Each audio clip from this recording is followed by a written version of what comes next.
So my name is Paul Peters. I lead the team of the technical trainers or customer success specialists, as they are called. My pleasure to present tips and tricks for CS IP Finder powered by STN. What we have planned is an example in MARPAT, a Markush search. We'll have a quick look at an example in CHEMLIST, which is for regulatory information. A search in INPADOC looking at legal status, searching World Patents Index for a company and activity. We'll do an Embase search for a drug metabolism subject, and then we'll end with exploratory search, what we started with last week when we did the introduction. We'll use that to close off. So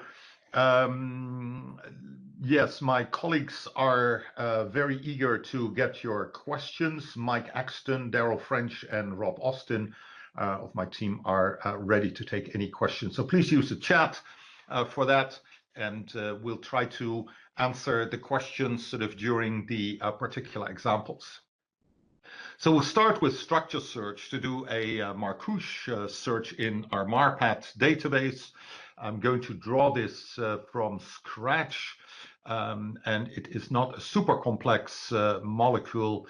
We have a bicyclic heterocycle with nitrogen at this point, sulfur at this point. I'm using the keyboard shortcuts for N and S to just make sure that those nodes are changed. We have a double bond here, another benzene ring that sits there, and then at the para position for the benzene ring, we would have a other heterocycle. I can use capital H for that, and with that, I have the possibility to have any heterocycle at that point. Now, I do not want any heterocycle. I actually would like to be a little bit more specific to say that heterocycle should at least have one nitrogen, and I can do a right mouse click on HY. This brings up this particular attribute menu, and I can use the element count to say it shouldn't be anything, it should be something specific, and that is for nitrogen to be there at a minimum of 1. So I want at least one nitrogen to be there. I click add to add this to the list. I could specify some oxygens in either a range or minimum maximum. I could also indicate that maybe another element should not be there, so equals 0. So those are the possibilities to define another structure. I will then use the usual ways of locking the ring for further fusion. That means that this benzene ring cannot be embedded in a larger ring like a naphthalene or quinoline ring, where there is further ring fusion. I've used that on both that ring as well. So I see there is a question, but I'll let my colleagues do that. For MARPAT, it is also very important to realize what exactly would you like to retrieve. So for rings, MARPAT always looks at finding explicit rings, either named or either named or drawn out in the structure. So if we would like this benzene ring to also be retrieved as any aryl ring, we would have to change the match level properties. So we make a selection, we make sure that all 6 atoms are highlighted, we do a right mouse click on one of the atoms, and then we would go and look at the Markush attributes. So for the benzene ring, the default setting is match level atom, but here I would like to make sure that it's match level class, so that an aryl ring with a range of carbons including 6 would be indeed retrieved. We can also make sure using unlimit to indicate that any well, an aryl ring that is not specific about how many carbon atoms should be there needs to be included as well. So that would be class unlimited. I click OK, and we see that there are 6 asterisks done there as well. I can do that also for the 4 carbon atoms here. And let's take a look to make sure that they also are match level class and unlimited. So that will make sure that, for instance, we have this heterocycle with the nitrogen and sulfur, and then maybe here we have R1 and R2, and it says R1 and R2 could together form a ring. So that would also be included. The heterocycle is also, the variable heterocycle is also normally retrieved as an explicit ring, so match level atom. So here as well, we want to retrieve this also as a generic heterocycle, but we want to preserve the fact that 5 carbons and 1 nitrogen at least should be part of that particular definition. So we can make sure that this happens as well. If you run the search like this, what you would also see is that this double bond, which is quite significant for the structure, could also be retrieved as any alkyl group. So I really want this double bond to be explicitly there.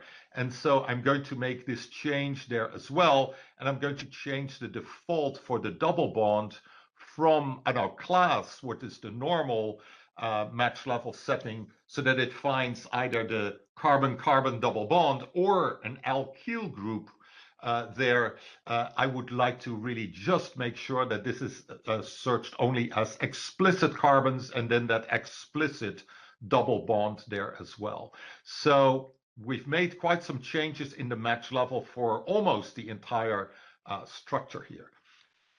Let's see what happens. I'm going to upload this into the MARPAT database. And I'm getting my view of the structure. I see that this will be searched as a substructure. That is the intention.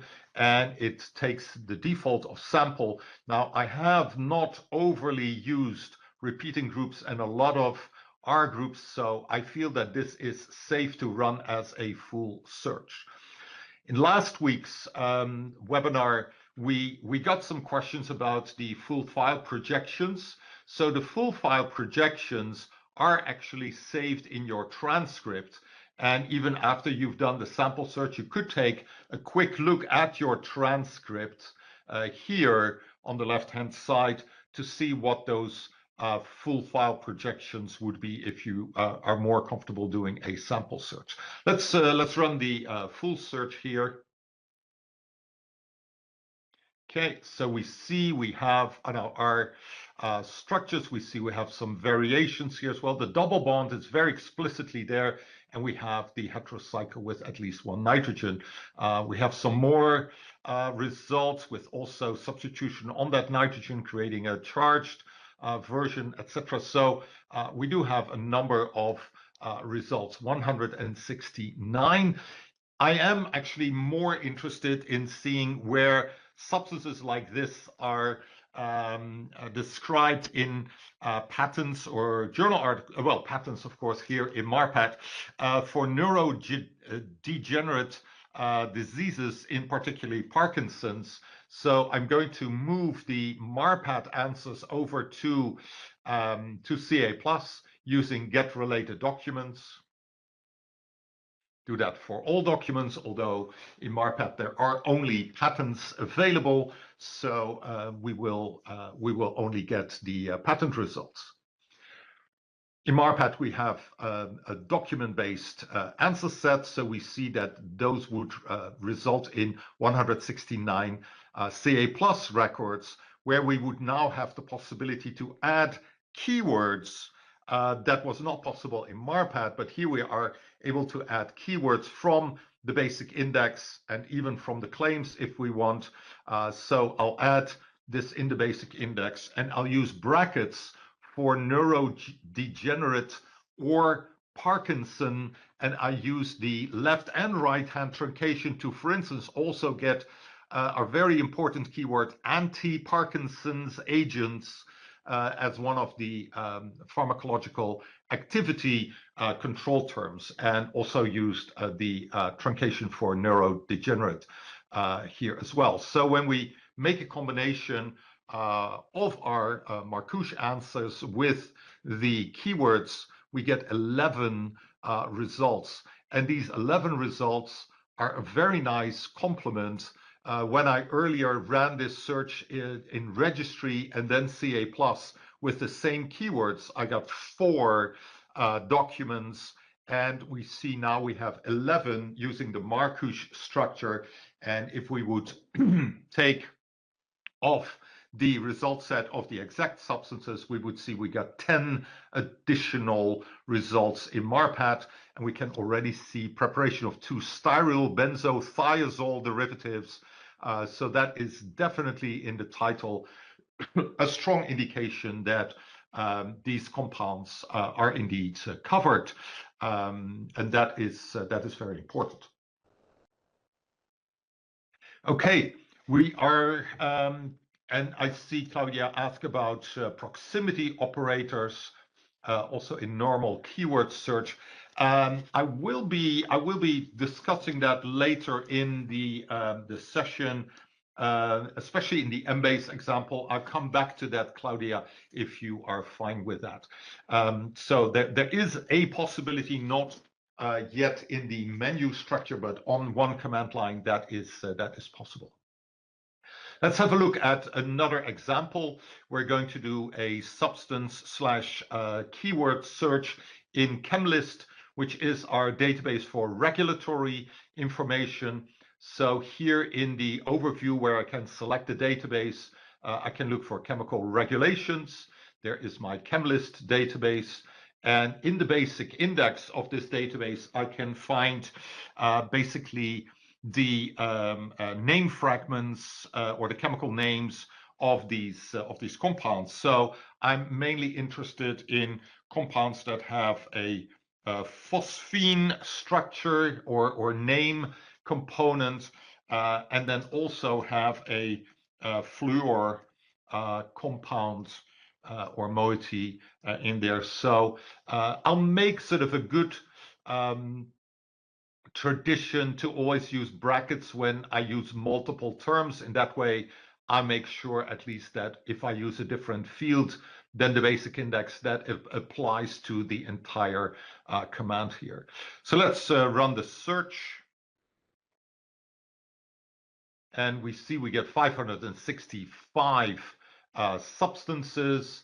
And we'll see that most of these would have registry numbers, although there could also be compounds that would not have a CS registry number. I am mostly interested in compounds that are either on the list for the harmonized tariff codes. So this is information which will be searchable in our file segment field. So I'll click on basic index, and let's say I'll search for segment, file segment. So either I can type in harmonized tariff codes or tariff, or HTC, which is the common abbreviation for that as well. And I'll click on search. So we see then we got 25 results where I do have I do have both my fluoro, and somewhere in the name there should also be my phosphine fragment. So that is there as well. I do see that I get a couple of, let's say, DNA, RNA. So you do have the possibility to take those out if you want. So for instance, here, basic index, I will use not in combination with L6, and then, for instance, do DNA or RNA. And if I'm not interested in seeing those types of results, then out of the 25 results in CHEMLIST, I see I moved away 2 results, so I got only 23 left here. If I want to say, well, instead of the harmonized tariff codes, I would like also to see the Vietnam list of regulatory chemicals, I would have to go back to my search strategy. I would see here L5, and so L5 with 565 results, simply searching for phosphino and fluoro. Let's take a look at that. So please be aware that the blue line, and we're hoping that our colleagues will be able to remove that so that you could look within the blue line. So now there's a blue line below the L number and the answers. But it gives kind of a strange indication that when I click on this view results, you might think that this is L6, but it's actually L5. So we will probably change the cosmetics of that in a little while. So now I have the possibility to make a new combination. So go back a few steps in my search strategy and make again a combination in that file segment field. Oops. Segment field, and then search there for the Vietnam list, which is VNECI. So that is the name of the Vietnamese list of chemicals. And we can see that there are 68 of those as well. And you could obviously also look at, are there any compounds that are, for instance, both on the REACH list and on this list? So we would be able to, make further combinations of that as well. Maybe having a quick look at one of those records, we would see indeed that there's the Vietnam list is available, and we see the CS registry number, which was already indicated, and more of the names that are applicable here. Okay. By the way, if you really want to have, let's say, this information in a report or in a transcript, at the moment, what we don't have is a button that says export information.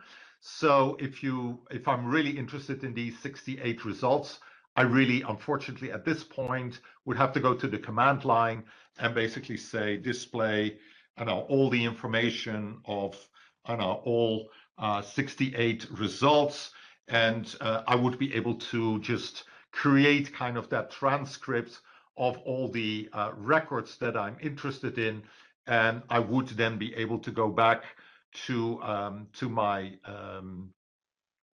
results viewer to indicate that I want to create a report, or use that from my transcript of file to create a report from there, either an Excel file or a Word report.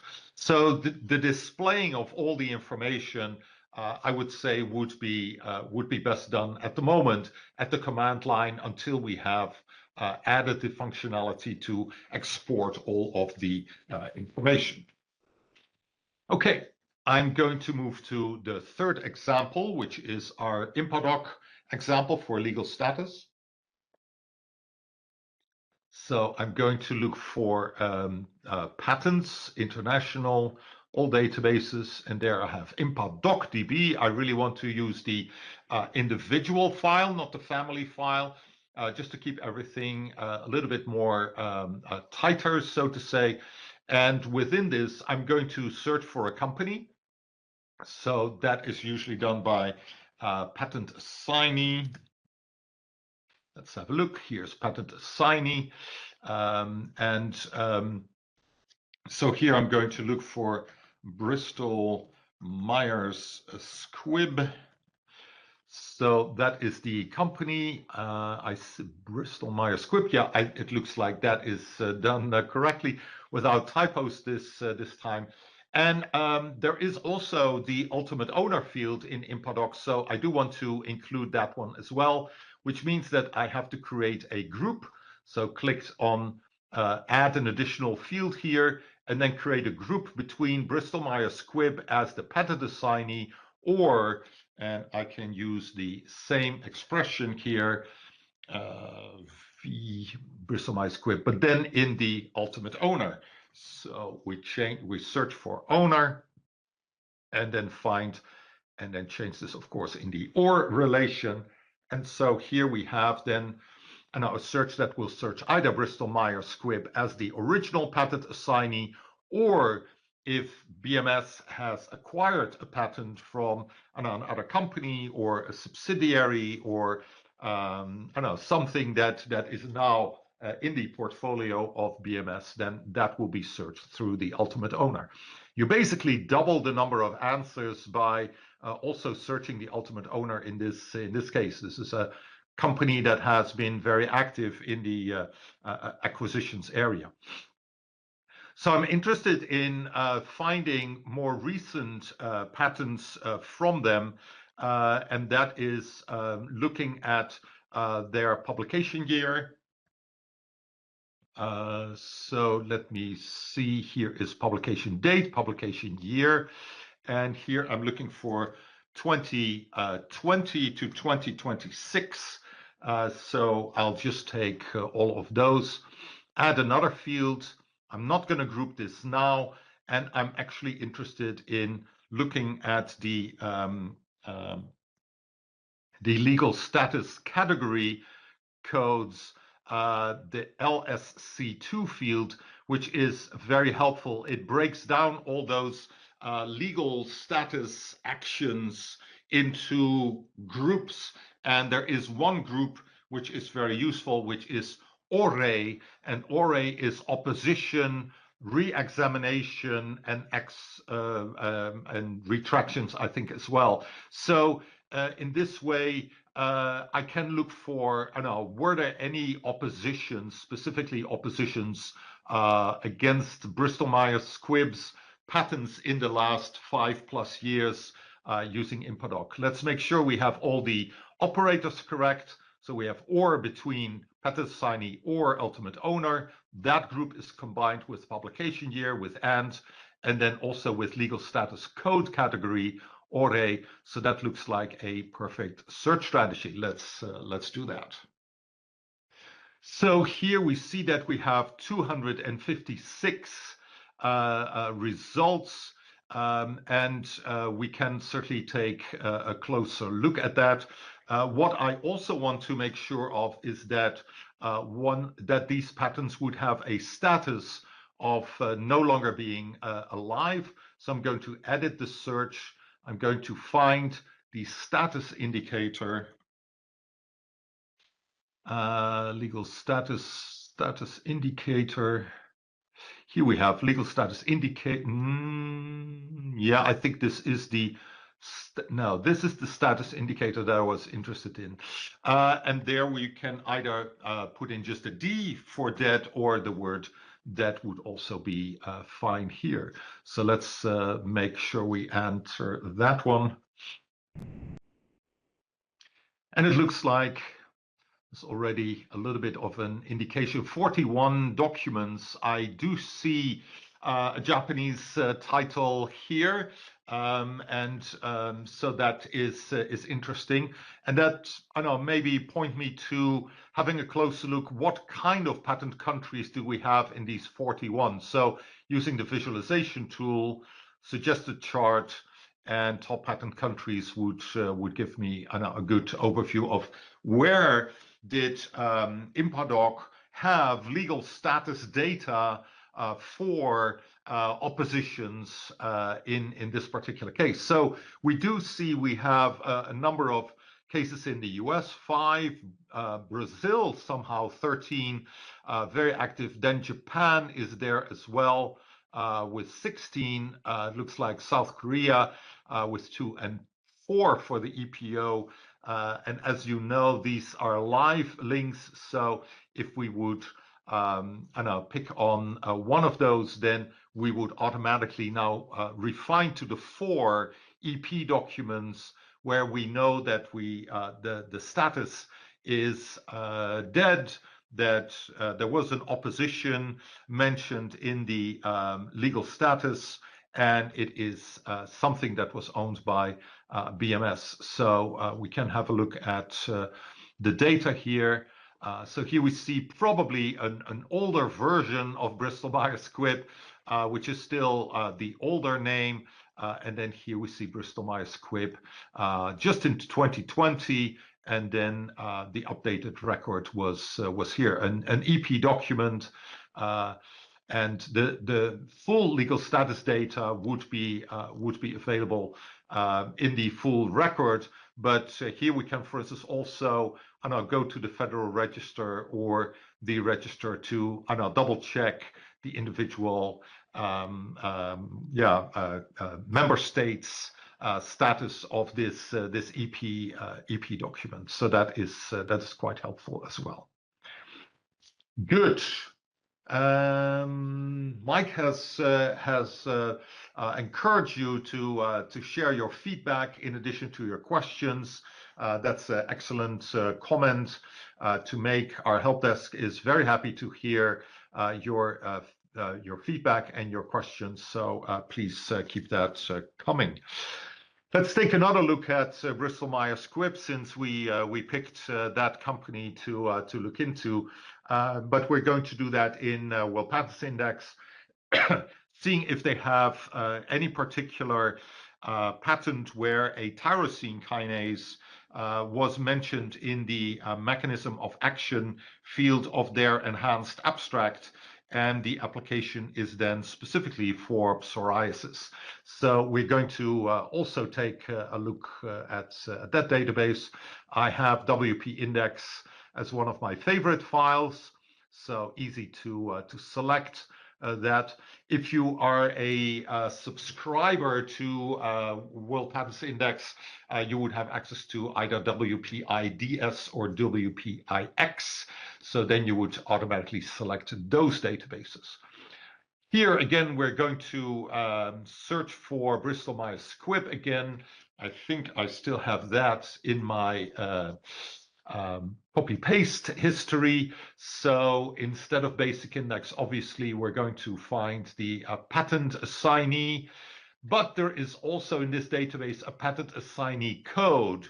So that is a nice option. We don't have the ultimate owner here, but we do have the patent assignee code.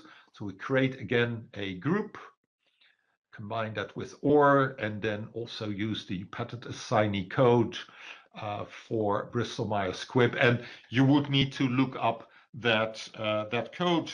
It is BRIM-C or -C. So that is the 4-letter plus then -C code for Bristol-Myers Squibb. I want to make sure that I can find something about the mechanism of action. And this is in the action or activity field. There I want to search for tyrosine kinase. Let's do that first, and then I can combine this with psoriasis, sort of when we look at these results first.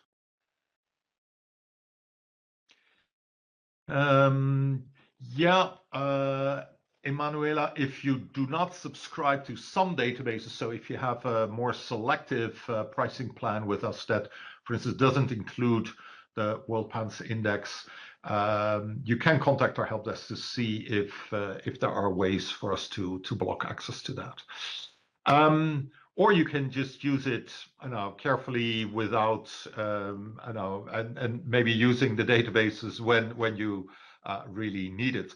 So here I have, those types of results in World Patents Index.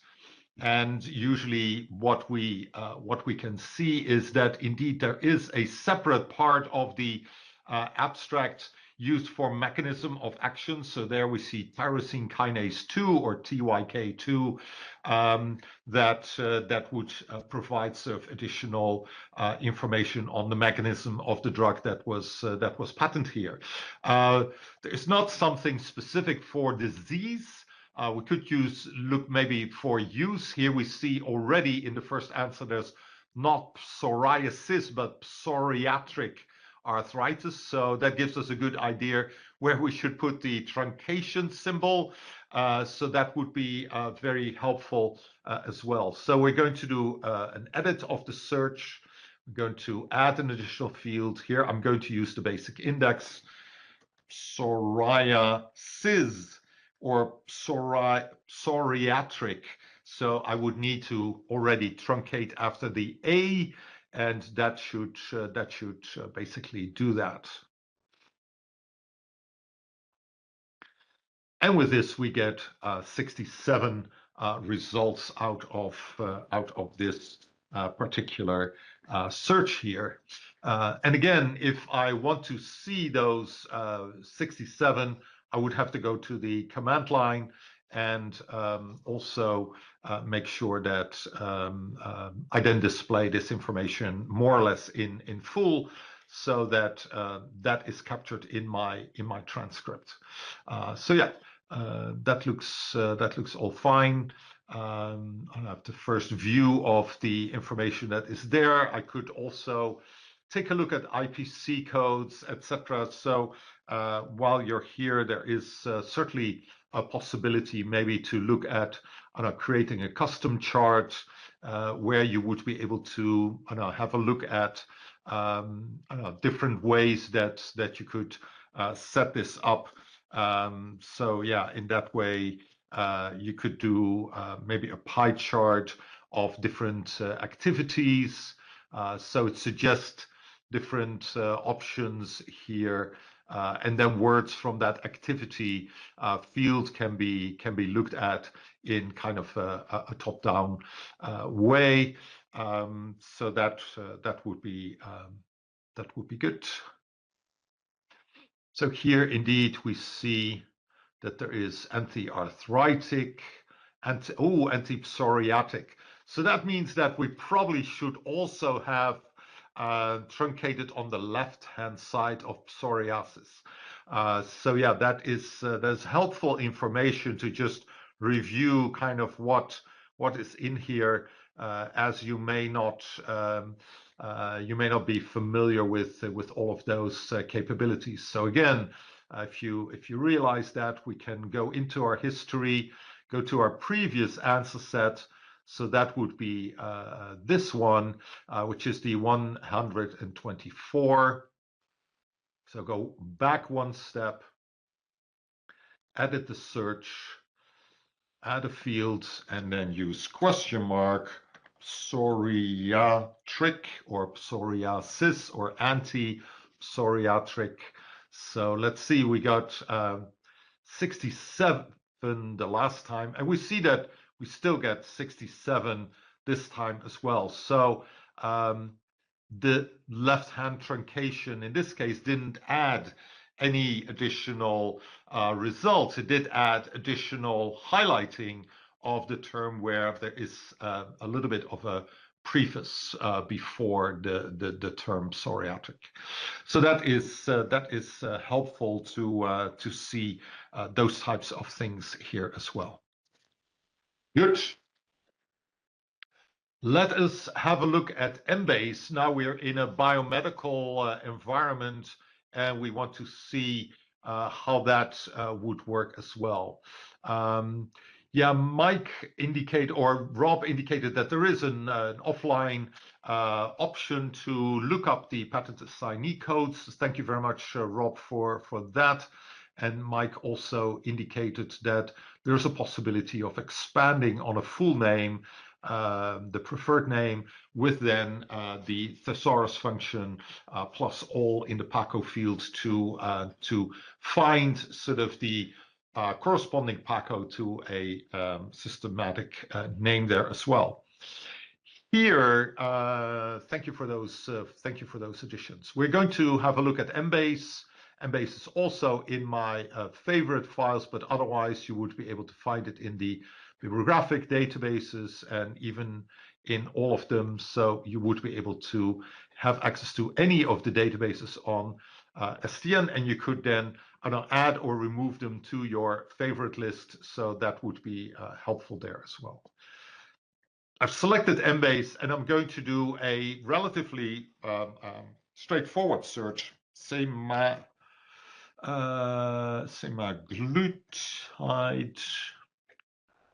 Semaglutide and metabolism. So I was interested in the metabolism of semaglutide. And here, obviously, I'm using the AND logic, which I know potentially gives me quite a lot of answers. And you may know this drug also under its trivial name Ozempic, the drug from Novo Nordisk that is interesting for obesity and things like that. But what we also see when we look at this is that this drug is to prevent or treat metabolic disorders. So my hope to find the metabolism of semaglutide is not really met, because what we see is that we get all the metabolic syndromes and metabolic disorders and diseases. So that is probably where something would be more useful to look at a more controlled terminology for this, and so that is something that we can easily add. When you look at the controlled terms for Embase, there is a very useful control term. So we would not search the basic index, but we would go to control terms. And again, we could basically use the command prompt to use and expand. But one of the major terms here is drug metabolism. Metabolism, I should use the type ahead here, which is helpful. And so with that, you do have the possibility to run a search in the control term field, looking for those particular terms. And we see that indeed we are getting more information about metabolism. We still have metabolic highlighted from our previous search step, so that is not gone. We just added drug metabolism as a control term here in the control term field. The same is true for looking at quite generic type of articles like this second one here. When we look at the additional fields, we can certainly see that in terms of the drug, this would be actually interesting, semaglutide pharmacokinetics. So that is helpful. But we also would see that the compounds that would have even more emphasis would have an asterisk in front here. So that may be a very useful way of doing. And here we would see that pharmacokinetics or PK has to be kind of linked to semaglutide. So that's a search we'll do a little bit later. We want to make sure that semaglutide is the main compound of the study, so we can indeed do another edit search. And then here in the control term fields, we would not just do semaglutide, but we would do star semaglutide, and that would make sure that this drug is really the core focus of the study and is not used, let's say, in comparison, or is used kind of to review kind of the activity of other drugs here as well. And we see that that would bring back a result set of 12, which is highly precise, and where we can see pharmacokinetic and clinical implications of semaglutide, oral semaglutide. So there's probably good metabolic information, ADME data available in these 12 publications. We do have the possibility to use that very specific format of semaglutide linked to pharmacokinetic, and I'm going to use this on our large 3,000 answer set where we had the two terms in the broadest possible combination. And so bringing back that answer set, the almost 3,000 hits, edit the search, go for control terms. Here I could even use the asterisk, but otherwise semaglutide. And then I can use the link operator to, well, in this case, not metabolism, but either PK or pharmacokinetics, which is the standard code for pharmacokinetics. So semaglutide linked to PK, and I could even use the asterisk to make sure that there is a high level of focus on that. So if we take a look at this particular search, then we see that we have 55 answers here. And if we look at the search strategy, we had 12 with kind of drug metabolism. So if we want to bring these two together, L18 or L19, we should be able to do that as well. So edit the search. Here we have L19. Then we can use previous search to say, okay, we want to have this one, L17, connected to it. And we want to combine that with the OR operation. So either semaglutide combined with drug metabolism as a control term, or semaglutide linked to pharmacokinetics. And let's see, there's probably some overlap in these two result set, but in this case we got 80 results. So there is actually not that much overlap in there as well. Is that I combined it with L17, which is a large one. I should have picked L18. My apologies. I was thinking this is more than I had in my original search. So apologies for that. I'll go back to L19, 55 results. Let's do that again. Edit the search, previous search, and in this case, it would indeed be actually helpful if the number of results would be here. I would completely be in favor of that. So if we combine it back with L18, I think there's 2 additional answers. Yeah, 55 and now 57. So that looks really very good. Good. So that is how you could take 2 L numbers that you've created with the query builder and then combine 2 L numbers together, either with AND, with or with NOT. So that is there. I see there have been a few more questions, but my colleagues have been able to answer most of those. Let's take a look at the exploratory search and see how that is going. And here I actually have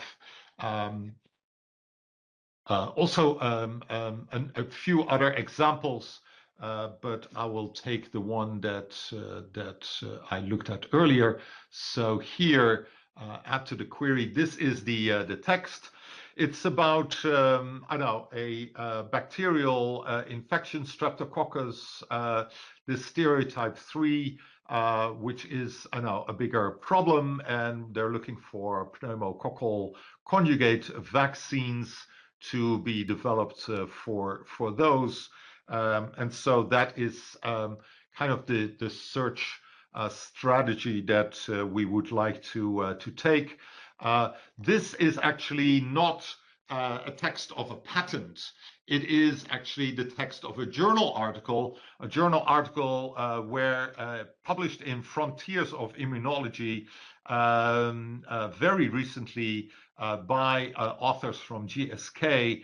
And the question that sort of came up with me was, it's very generous of GSK to publish this in a journal article, Frontiers in Immunology, but I'm sure GSK also has a patent on this. So can we find the patent that is more or less related to the journal article abstract that we have selected here?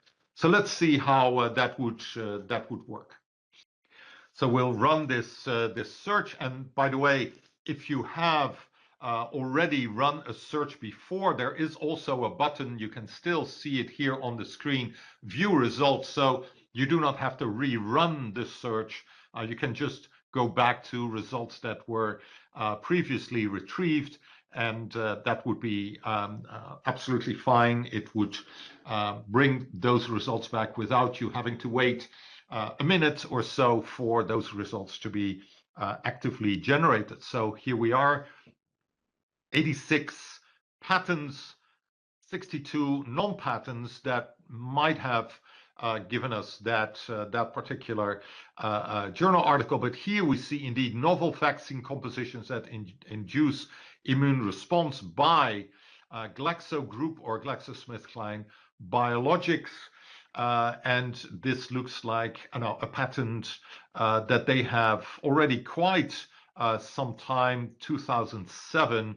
And we would be able to look at the claims. We could look at the concepts, see if our Streptococcus pneumoniae is there, and maybe some other viruses as well. And obviously, we could take a closer look at other ones. Since we have these results, all 86 results in our window, I think we can use kind of Control F within here to look for Glaxo, and we would see there's 8 hits here. So beside our first answer, which has 2 of those hits, we see that here, answer number 7. There's another similar patent from GSK from 2007 as well. 2012, there's also looks very similar to that. And here, answer 38 as well. So there is, probably more of a overview of documents that would have some similarity to the text that we have previously pasted into the result set. Clonia has another question. The view results number would be the number of results the date I searched on. The search would not be rerun or produce more results. Yeah, in principle, you're absolutely correct that if you bring back the results, those would be the exact same results that you got on the date that you ran that, and the search would not be rerun.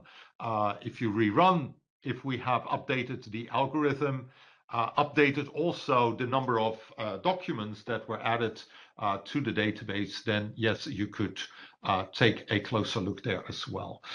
So then there would be something about rerunning that particular search here as well. Please note that there is still a possibility to rerun it again with the potentially some of the keywords that we feel are more important that we want to stress in the algorithm that are there. So I think this is certainly fine.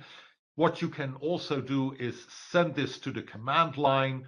So that will send both the 86 patents and the 62 non-patents to CAplus, and you would be able to then interact with that search more dynamically to look for particular keywords. So L34 and adjuvant, I'll truncate. And so that way you could look for the intersection between certain words and your result set, or take this and compare it to a previous search that you did using, let's say a more traditional search, and have a closer look at which of the results that we see from the AI search of the exploratory search did we get in addition to what we got earlier from the exploratory search there. So those would be kind of use cases that we would have. Yes, so those are a couple of good suggestions. Let me make another couple of suggestions for the exploratory search here, since we do have another 10 minutes. And let me bring back a slightly more recent search that I did today.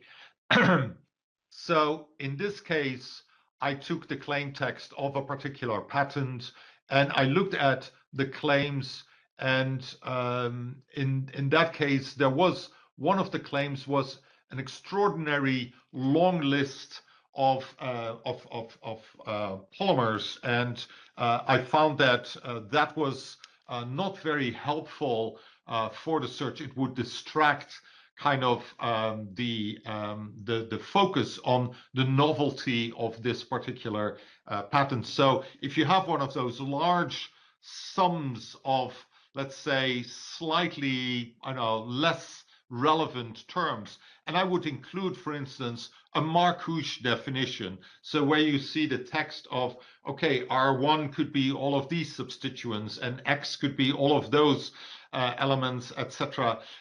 Those are not useful pieces of text to include in your exploratory search.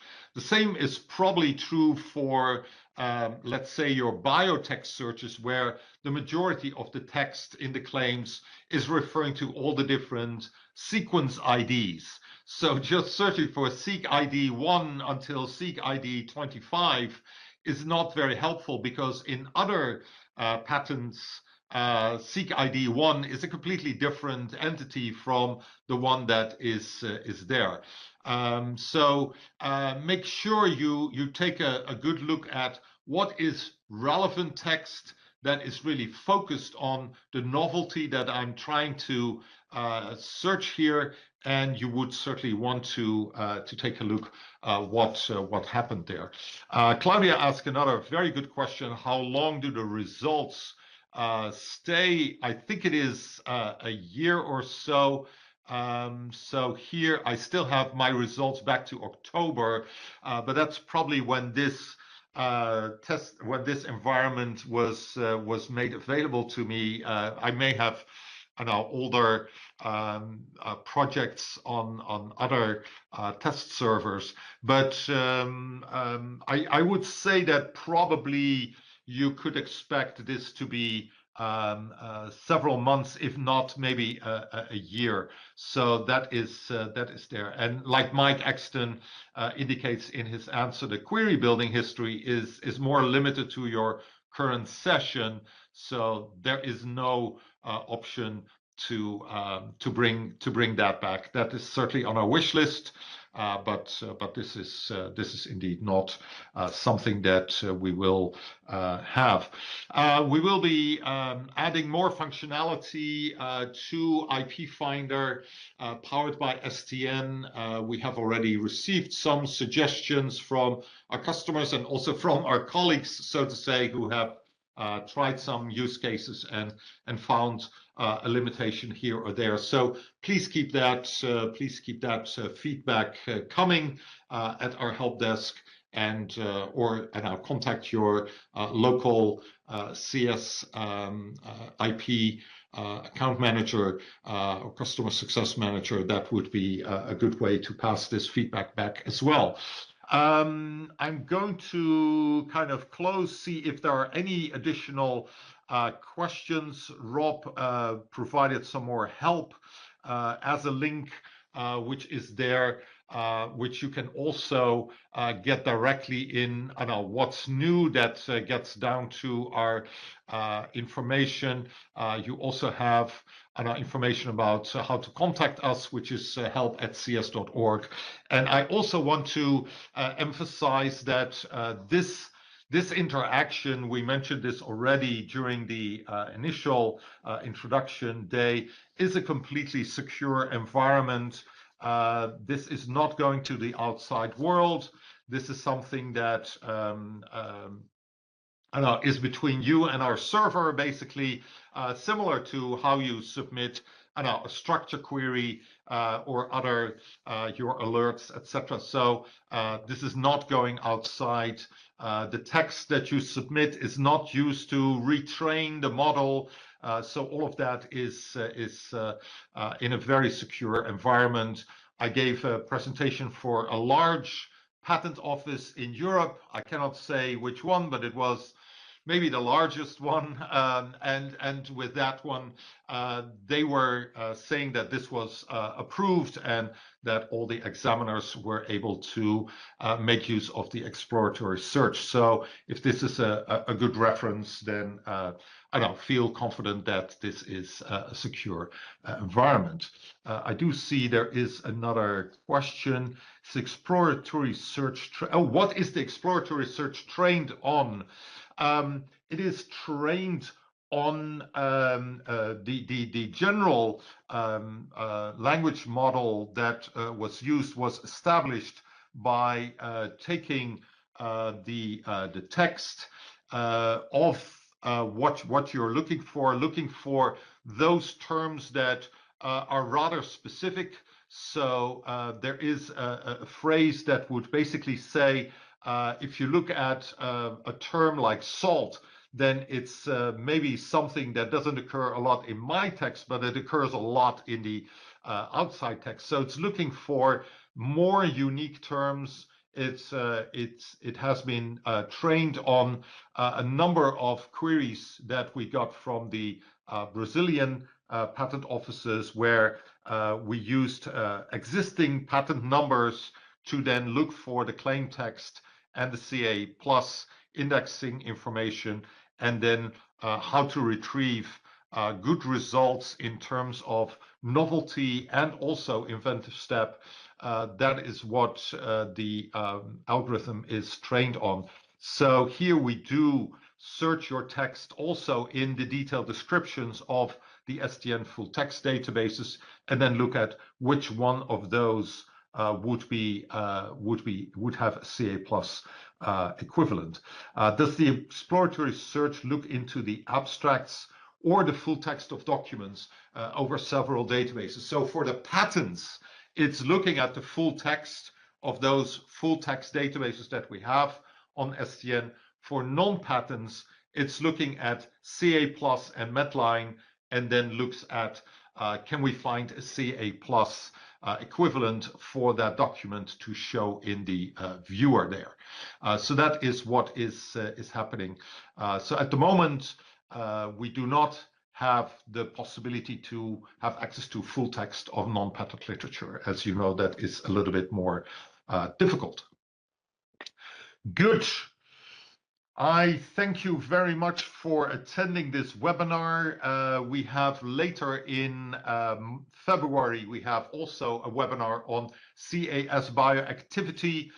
So if that is a topic that is near and dear to your heart, please tune in again for that. That will use mainly the command line, but we'll go into details for different search strategies.